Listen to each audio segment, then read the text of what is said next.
Hey guys, I'm Wicked. There's a lot of these tier lists that are out there that people are doing, so I just kind of wanted to give my 2 cents on the tiers. I agree with a lot of them that are out there, but disagree with a lot of the commanders that they throw on which tier. So I'm just going to do the tier one commanders today, and tomorrow I'll do tier two, and then tier three.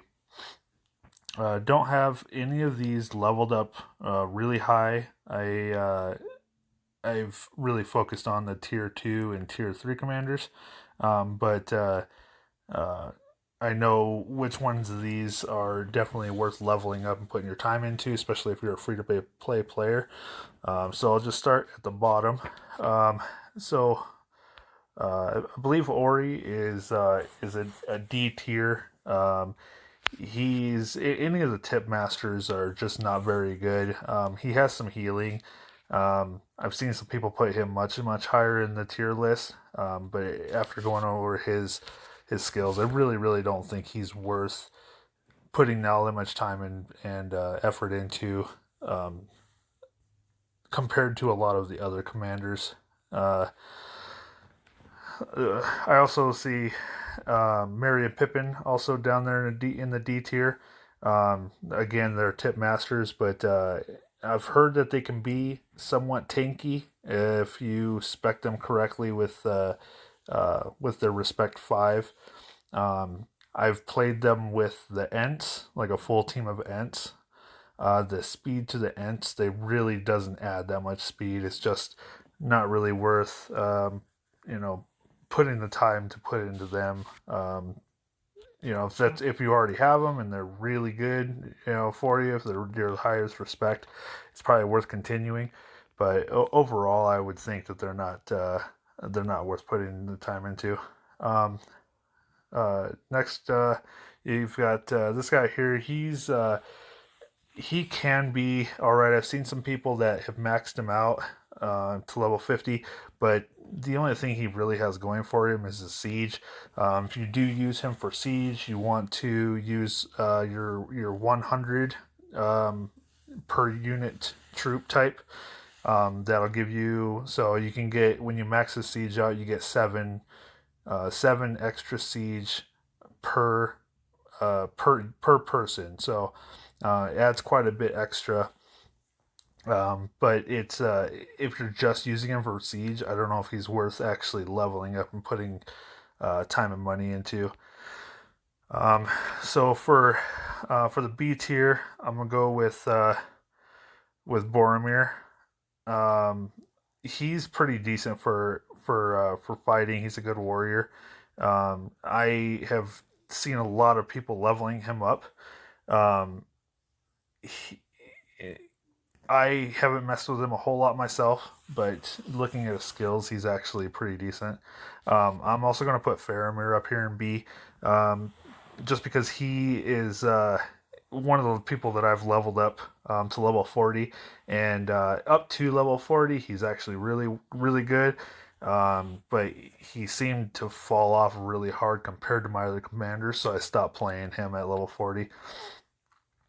For the A tier, I'm gonna go with Haldar.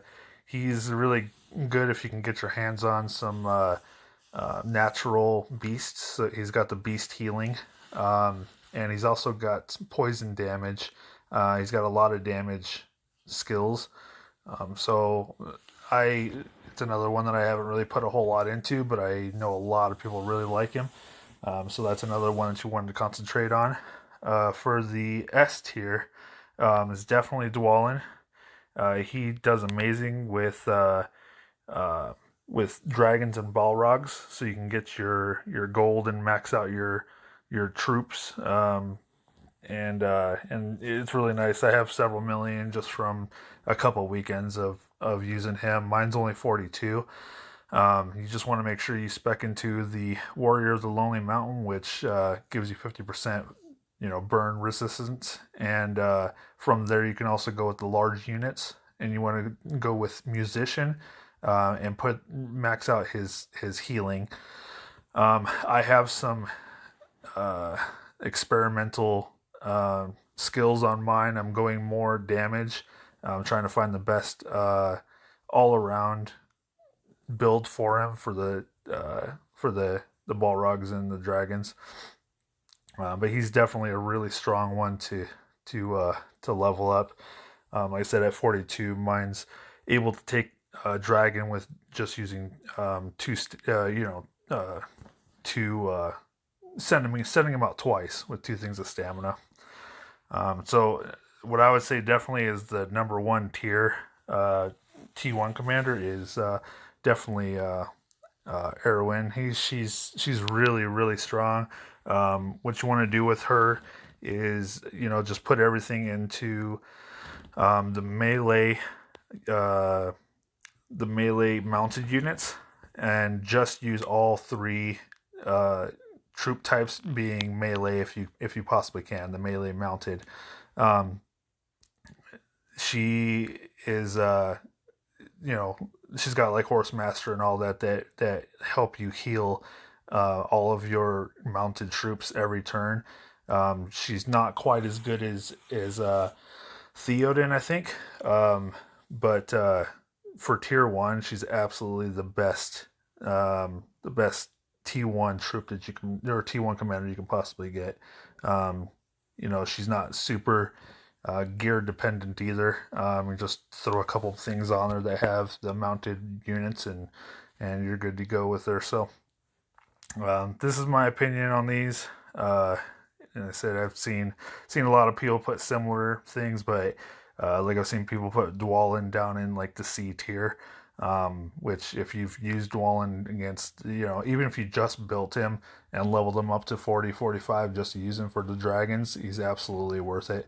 You get tons of the speed ups as well from the dragons, so those are always needed for your healing and your building your forts. So I hope everybody enjoyed this, and I think I have the issue with the screen being really small on YouTube.